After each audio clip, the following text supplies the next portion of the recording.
You know, back in 1964, this young academic named William Sharp published a paper that didn't just make waves, it caused a tsunami in the world of finance. It even won him a Nobel Prize. And what he did was give us a formula for one of the most basic forces in our economy, the price of risk. So let's break down exactly how he did it. It all comes down to this one really simple but incredibly deep question. If you're going to invest in something risky, how much more should you expect to earn compared to just playing it safe? I mean, that's the core question of all investing, right? And for the longest time, nobody had a really solid answer. So, before Sharp came along, the financial world was kind of like the Wild West. Seriously, it all ran on gut feelings, hot tips, and old sayings. There was no single coherent theory that could actually explain how the price of a stock was related to the price of a bond, or how either was connected to its actual risk. What the world really needed was a way to bring some order to all that chaos. A theory that could start with just a few basic common sense assumptions and then build a logical framework to explain how the entire market actually sets its prices. And that is exactly what Sharp delivered. Okay, so Sharp's whole theory, this entire monumental idea, it all starts with one crucial building block: you. Well, okay, maybe a simplified, totally rational version of you. He just lays out a couple of ground rules for how a typical investor thinks and behaves. So here's the key idea. We're all basically trying to do the same thing.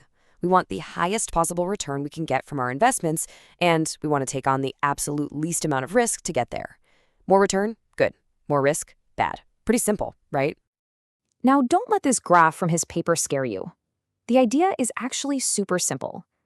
Think of these curves like elevation lines on a happiness map. Any point on that bottom curve, curve I, is pretty good. But any point on curve I, that's even better. Your goal, as a rational investor, is to always climb to the highest curve you can possibly reach, the one that's pushed up and to the left as far as possible. That's where you get the most return for the least risk. Okay, so we know what an individual investor wants, but how do they actually get it? Well, the first big breakthrough idea, and this builds on the work of Harry Markowitz, is that you don't get there by trying to find one single perfect stock. No, you do it by combining them. And this is the absolute core of diversification. The whole idea is that by holding a mix of different assets, you can actually lower your overall risk without having to give up any return. It's pretty much the only free lunch you'll ever find in finance. And this chart illustrates exactly why. Take a look at assets A and B. By mixing them together, you can create portfolios anywhere along this curved line. But see how the line bows out to the left? That is the magic of diversification. It means you can create a portfolio, like point C right there, that gets you the same return as asset B, but with way, way less risk. This is a total game changer. So combining risky assets gets you on a much better path. But then Sharp added one more crucial ingredient that turned this path into like a superhighway. He just asked a simple question. What happens if we add something with zero risk at all? And that brings us to this concept, the risk-free asset. Just think of a government bond or maybe a high-yield savings account, basically an investment where the return is guaranteed. This pure interest rate becomes our new starting point, our ground zero for taking on risk. Okay, here it is. This is the stroke of genius. Shark realized you could take that risk-free asset, that's point P on the chart, and just draw a straight line from it to the most efficient portfolio of risky assets you could possibly build. So, what happens when you do that? You get this, a perfectly straight line that gives you a better risk and return deal than any point on that old curved line. This is the superhighway for investing. It's called the capital market line, and it is, by definition, better than every other possible option. So here's the big takeaway. In a market where everyone basically agrees on the numbers, everyone would want to be on this line. A really conservative investor, they might put most of their cash in the risk-free asset and just a little bit in the market portfolio. A super aggressive investor, they might actually borrow money at that risk-free rate to buy even more of the market portfolio. But the point is, they're all traveling on the exact same highway. This is a massive conclusion, but it leads to the final really critical question. Okay, we know how to price a portfolio that's on that superhighway, but how do we figure out the right price for a single individual stock that's not on the line?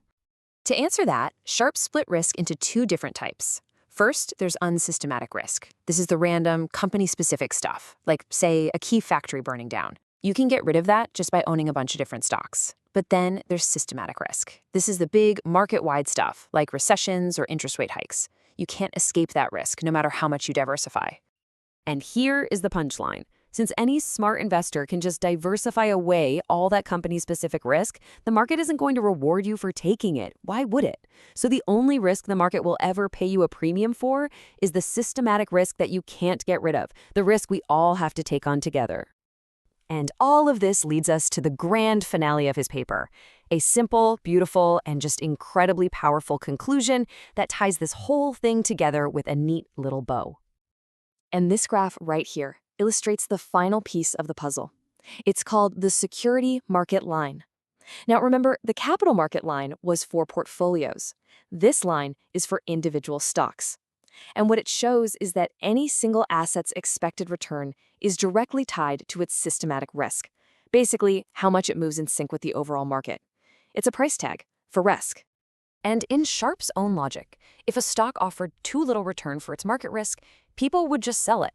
That would drive its price down and its future return up, until bam, it's back on the line. And if it offered too much return, people would rush to buy it, pushing the price up and the return down. The market itself enforces this beautiful straight line relationship. So Sharpe's model assumes that we're all rational and that we all hate risk. And look, it's a powerful and elegant foundation that, to this day, underpins so much of modern finance. But it also leaves us with this really fascinating question, especially for today's world of meme stocks and crypto. What happens to prices when investors are no longer just trying to avoid risk, but are actually seeking it out for the thrill of it? What does that do to the price of risk? Definitely something to think about.